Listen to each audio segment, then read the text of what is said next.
ഗുജറാത്തിലെ ചില കോൺഗ്രസ് നേതാക്കൾ ബി.ജെ.പിക്ക് വേണ്ടി പ്രവർത്തിക്കുകയാണെന്ന് ആരോപിച്ച് പ്രതിപക്ഷ നേതാവ് രാഹുൽ ഗാന്ധി രംഗത്ത്.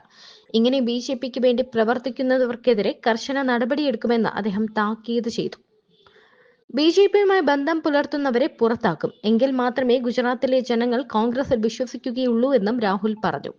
ഗുജറാത്ത് കോൺഗ്രസ് നേതൃത്വത്തിൽ രണ്ട് തരം ആളുകളുണ്ട്. ഒന്ന് ജനങ്ങളോട് സത്യസന്ധത പുലർത്തുന്നവരും അവർക്ക് വേണ്ടി പോരാടുന്നവരും അവരെ ബഹുമാനിക്കുന്നവരുമാണ്.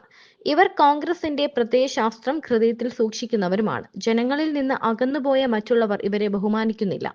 അവരിൽ പകുതിയും ബി.ജെ.പിക്കൊപ്പമാണെന്നും രാഹുൽ പറഞ്ഞു. രാഹുലിന്റെ പരാമർശം ഗുജറാത്തിൽ സ്വന്തം പാർട്ടിയെ ട്രോളുന്ന വിധത്തിലുള്ളതാണ്. ബി.ജെ.പിയുടെ ഏറ്റവും വലിയ സമ്പാദ്യമാണ് രാഹുൽ എന്നും ബി.ജെ.പി പരിഹസിച്ചു. രാഹുൽ ഗാന്ധി സ്വന്തം പാർട്ടിയെ ക്രൂരമായി ട്രോളുകയും സ്വയം വെളിവാക്കുകയും ചെയ്തു. എത്ര സത്യസന്ധമായ പ്രതികരണം! ഗുജറാത്തിൽ വിജയിക്കാനാകില്ലെന്ന് അദ്ദേഹം സമ്മതിച്ചു.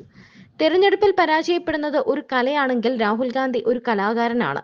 90-ൽ പരം തെരഞ്ഞെടുപ്പിൽ അദ്ദേഹം തോറ്റു. ബി.ജെ.പി വക്താവ് ഷഹ്സാദ് പൂനെവാല പറഞ്ഞു. കഴിഞ്ഞ നിയമസഭ, ലോക്സഭാ തെരഞ്ഞെടുപ്പുകളിൽ ഗുജറാത്തിൽ കോൺഗ്രസിന്റെ പ്രകടനം ദയനീയമായിരുന്നു. സംസ്ഥാനത്ത് പാർട്ടി ശക്തിപ്പെടുത്തുന്നതിന്റെ ഭാഗമായി രാഹുൽ ഗുജറാത്തിലുണ്ട്.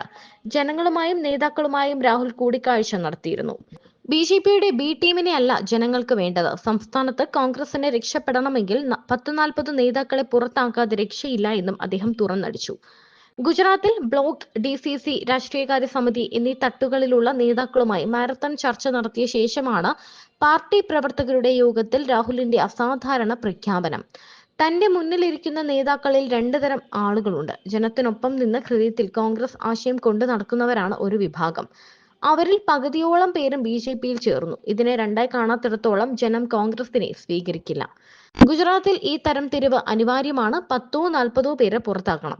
കോൺഗ്രസിനുള്ളിൽ നിന്ന് ബി.ജെ.പിക്കായി പ്രവർത്തിക്കുന്നവരാണ് അവർ. അത്തരക്കാർക്ക് അവിടെ ഇടമില്ല. അവരെ പുറത്താക്കും. എത്രയും വേഗം അത് ചെയ്യുകയാണ് ആദ്യ കടമ്പ. ആദ്യം വേണ്ടത് ഈ ശുദ്ധീകരണമാണ്. അതിനായി ഗുജറാത്തിൽ എവിടേക്ക് വിളിച്ചാലും താൻ വരാൻ തയ്യാറാണ്. ഈ സംസ്ഥാനത്തെ തനിക്ക് മനസ്സിലാക്കണം എന്നും രാഹുൽ ഗാന്ധി പറഞ്ഞു. അതേസമയം കോൺഗ്രസിനെ ദുർബലപ്പെടുത്തുന്ന ബി.ജെ.പി സ്ലീപ്പർ സെല്ലുകൾക്കെതിരെ രാഹുൽ ഗാന്ധി അടിയന്തര നടപടി സ്വീകരിക്കണമെന്ന് അന്തരിച്ച മുതിർന്ന നേതാവ് അഹമ്മദ് പട്ടേലിന്റെ മകൾ മുംതാസ് പട്ടേൽ പറഞ്ഞു. പാർട്ടിക്കായി കഠിനാധ്വാനം ചെയ്യുന്നവർക്ക് അർഹമായ പരിഗണന നൽകണം. ഹൈക്കമാൻഡിനെ തെറ്റായ കാര്യങ്ങൾ ധരിപ്പിക്കുന്ന രണ്ടാം നിര നേതാക്കളാണ് പാർട്ടിയുടെ തകർച്ചയ്ക്ക് കാരണമെന്നും മുംതാസ് പട്ടേൽ പറഞ്ഞു. ഗുജറാത്ത് കോൺഗ്രസിലെ നേതാക്കളിൽ ചിലർ ബി.ജെ.പി സ്ലീപ്പർ സെല്ലുകൾ ആണെന്നും അവർ എത്ര പേരാണെങ്കിലും പുറത്താക്കുമെന്നും രാഹുൽ ഗാന്ധി പറഞ്ഞത് വലിയ ചർച്ചകൾക്കിടയാക്കിയിരിക്കുകയാണ്. രാഹുൽ ഗാന്ധിയുടെ പ്രസംഗത്തെ പ്രമുഖ കോൺഗ്രസ് നേതാവും സോണിയാഗാന്ധിയുടെ ഉപദേഷ്ടാവുമായിരുന്ന അന്തരിച്ച അഹമ്മദ് പട്ടേലിന്റെ മകൾ മുംതാസ് പട്ടേൽ സ്വാഗതം ചെയ്തു.